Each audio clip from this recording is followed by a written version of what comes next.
Hi, my name is Kim. I am a 30-year-old educator living and working in New York City. I am currently earning 100K and I'm starting this YouTube channel to document my debt-free journey.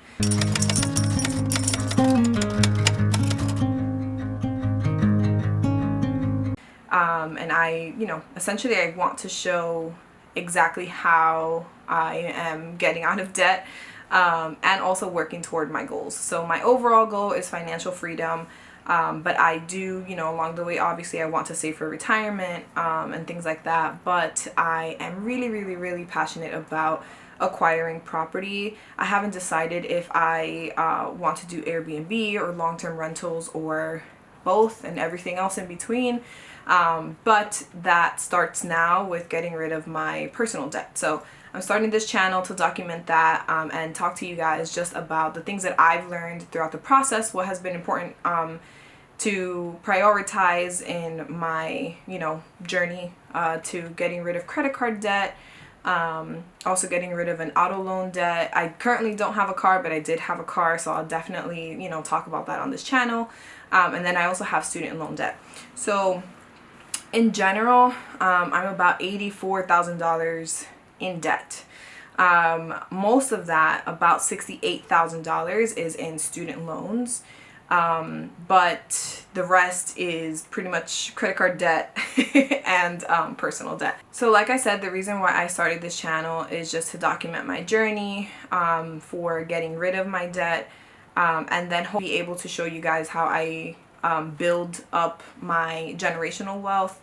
I do want to just document how I acquire property, how I'm able to provide for my family. I currently do not have any kids. I am living at home with my mom. I actually moved in with her last year because I was already supporting her while I was not living at home.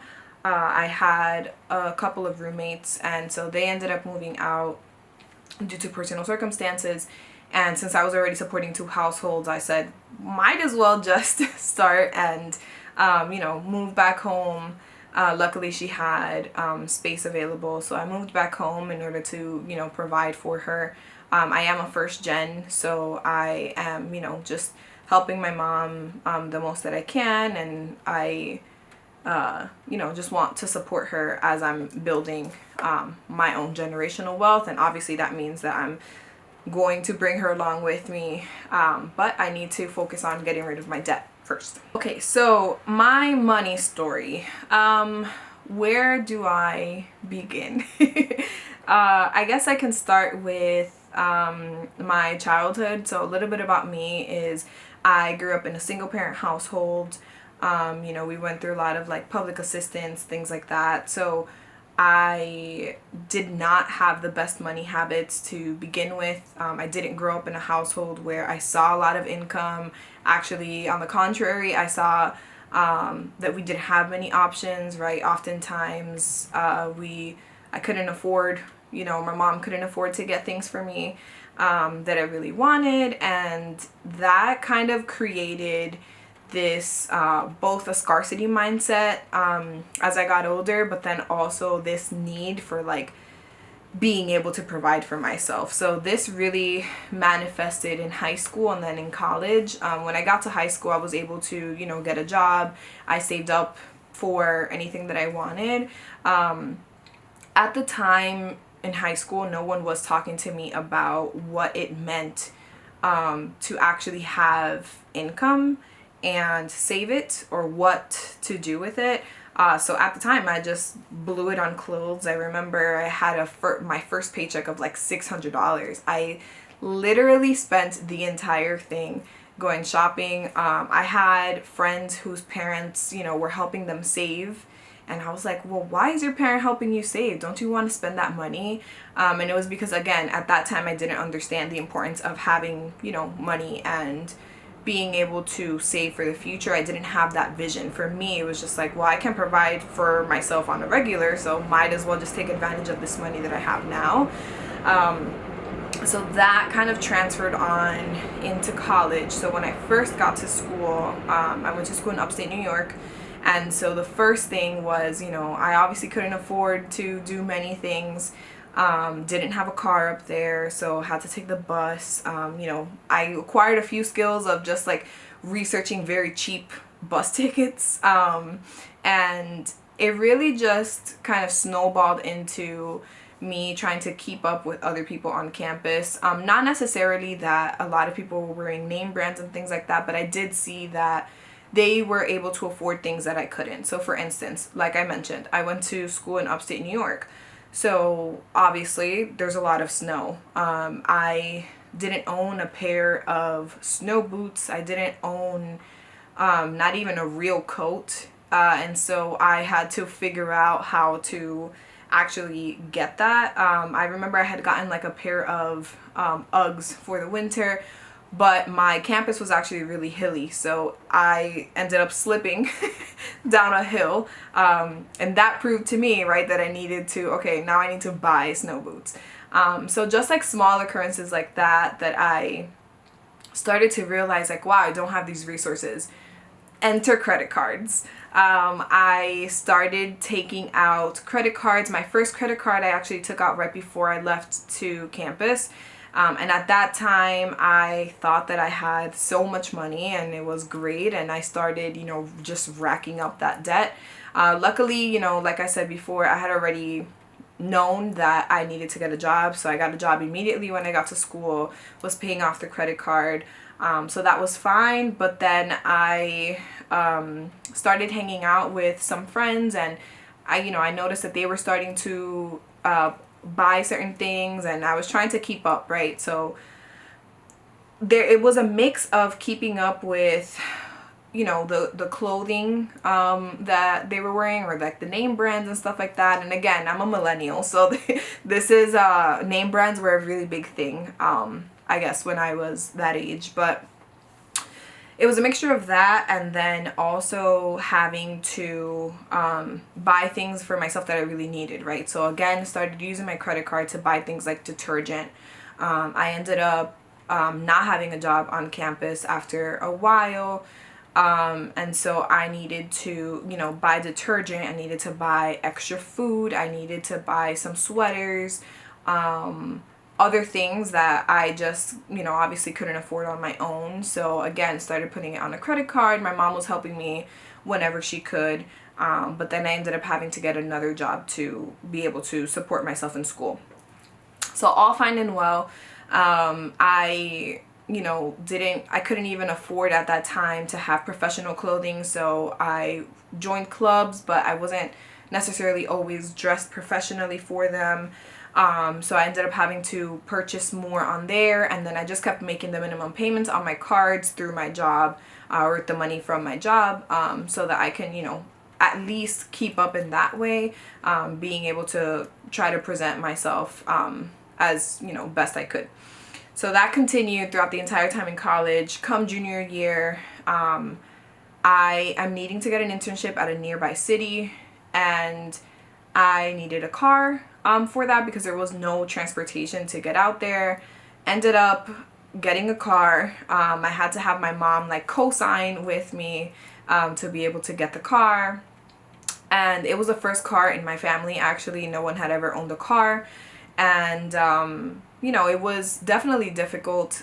Luckily for me, I was in upstate New York, and so insurance was cheap, but I had very high interest on my auto loan.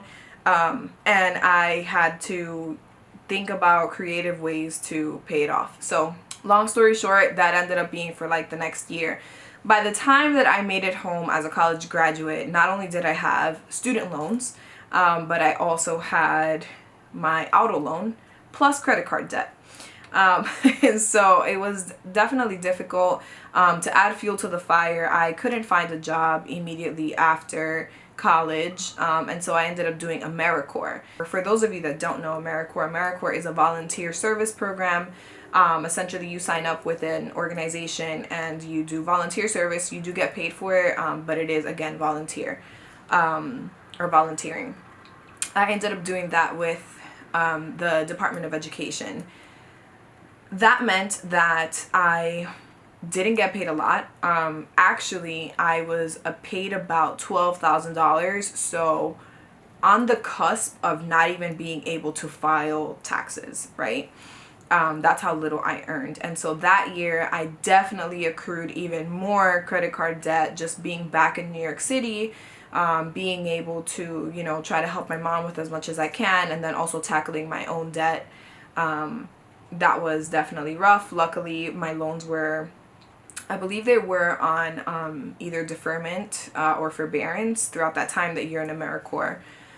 They actually do that. So that was the good part. I didn't have to start paying loans throughout that time. So after I got my first job, let's say my first and second job, I, again, right, was just trying to make ends meet. At that point, I was already starting to pay rent to help my mom with the bills, and just making sure that I am, you know, as supportive as I could be at that time. From there, I continued to, you know, rack on a little bit more debt. I hope that you can see a theme here. But everything changed for me in 2022. So I actually had in 2021, I had decided that I wanted to pick up a little bit more about personal finance and try to figure out a way to get myself out of debt. At that time, I started just researching what books were out there so that I could know, you know, just how to get rid of debt. How do rich people become rich was my actual question. I grew up in a neighborhood where it was predominantly either immigrants or first gen, and I was one of the few that actually went to school from, you know, my neighbors and people that I grew up with. And so for me, I was just like, okay, I not only want to leave my neighborhood and via, you know, having like a successful career and stuff like that, but I also want to be rich. So I started asking myself, okay, like how do you make money? What does it look like to have good financial habits? Started, you know, understanding a little bit more about why I acquired so much credit card debt, why I felt the need to buy, you know, something when I felt like I wasn't in control of what was happening around me, or I felt anxious. You know, even if I could cook at home, why wasn't I cooking at home? All these questions started flooding my mind. So as I was doing research, I actually came across Rich Dad Poor Dad. And that was the beginning of my personal finance journey. Everything else, it literally just shifted my mind so much. And I remember thinking about just the purpose of the book, the reason why so many of the people that I interacted with and I was working with, you know, nobody had heard of this book. And even if they had, they were like, oh, well, that's, you know, it's kind of weird that people believe in that. It's like it's not for us. And I just remember thinking, wow, like maybe this is the reason why, you know, so many people are unhappy in their jobs because or just unhappy in life because they're not working toward other things, right? The purpose of the book isn't just to talk about why you don't have money, right? It's to understand money. It's to understand that if you want to live a certain way, you have to do certain things, and you have to work toward other things, stay away from things, right? Liabilities versus assets, things like that. And so as I started, you know, going deeper into the book, and after I finished the book, I was really, really interested in this idea, again, right, of financial freedom. I started listening to Bigger Pockets about just like, okay, after I, you know, read Kiyosaki's book, I was like, great, how do I get property? Started researching, came across Bigger Pockets. Bigger Pockets was talking about, you know, buying a house and renting it out and all that stuff. So 2021 was really the beginning of my financial freedom mindset shift, I guess you can call it. And from there in 2022, I actually was no longer employed. And so, funny story, something about me is that I'm also very spiritual. So I do trust my instinct. I used to meditate a lot more. I don't anymore, but I do definitely want to get back into it. And so at that point, I actually was acquiring a property in Puerto Rico. And I actually got it It was through HUD Homes. I was able to get that home.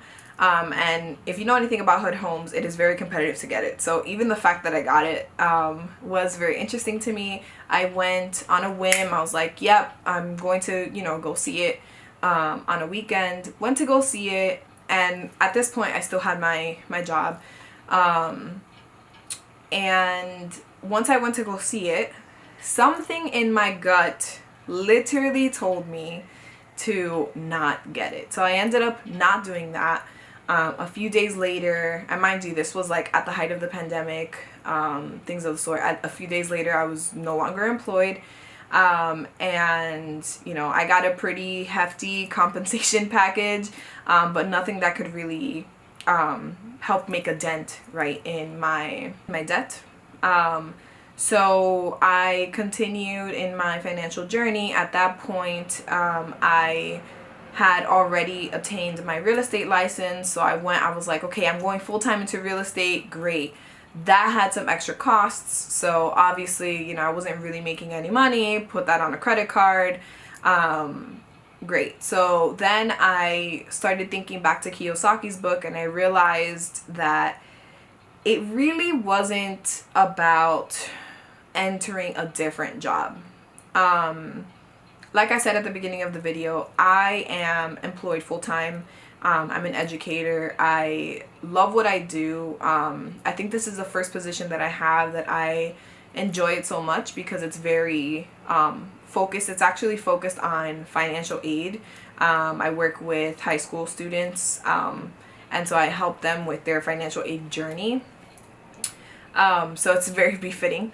But I realized that, again, it wasn't about entering a different job. It was about exiting, right, what they call a rat race, right?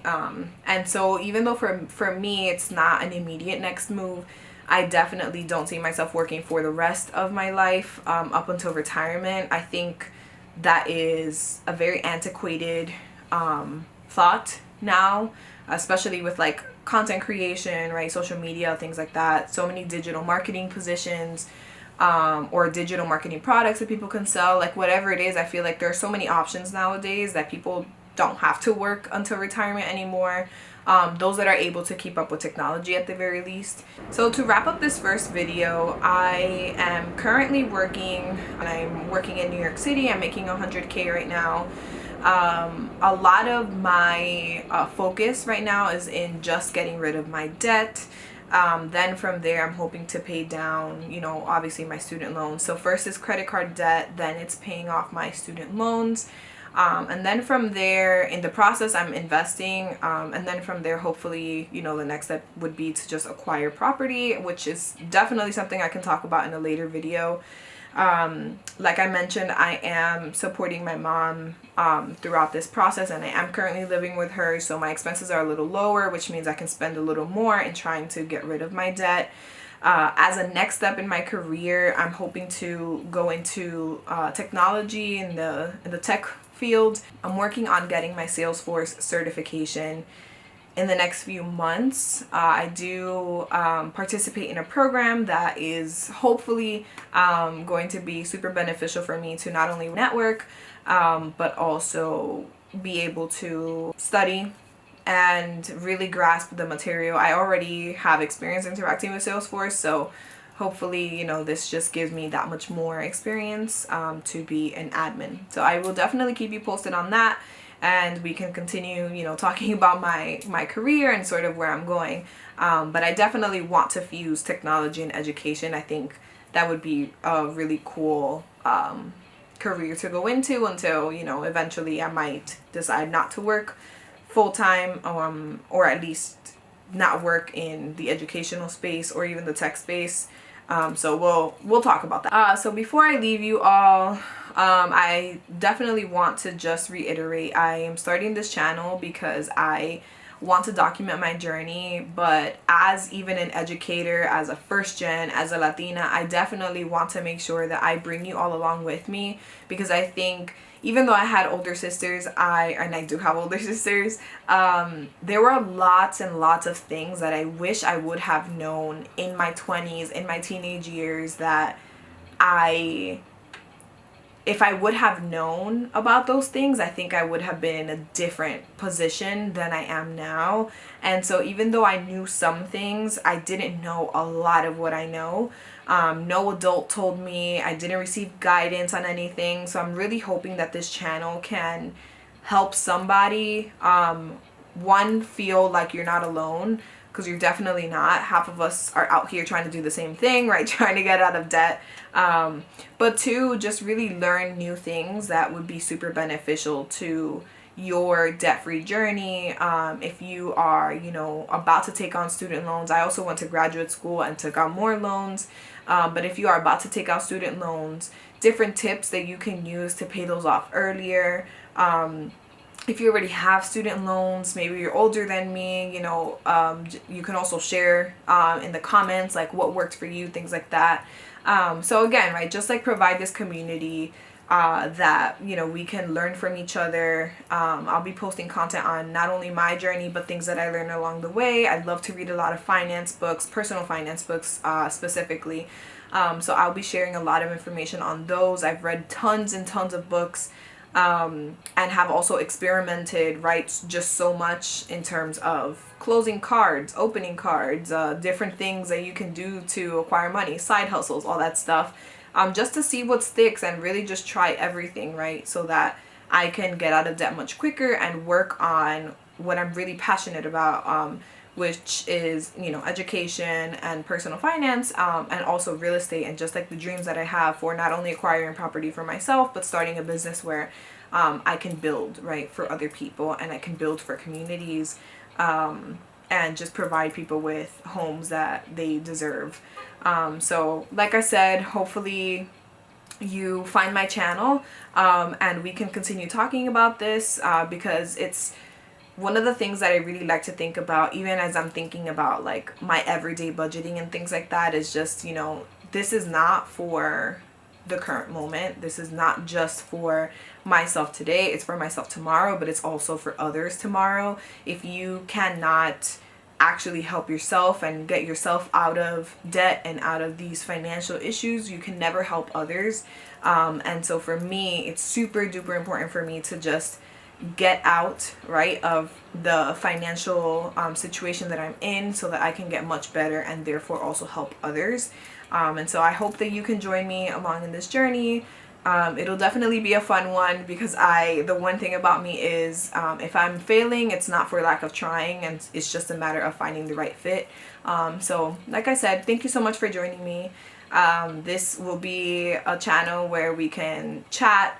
I will be posting on a weekly basis, and so I look forward to seeing you guys around. Thank you. Bye.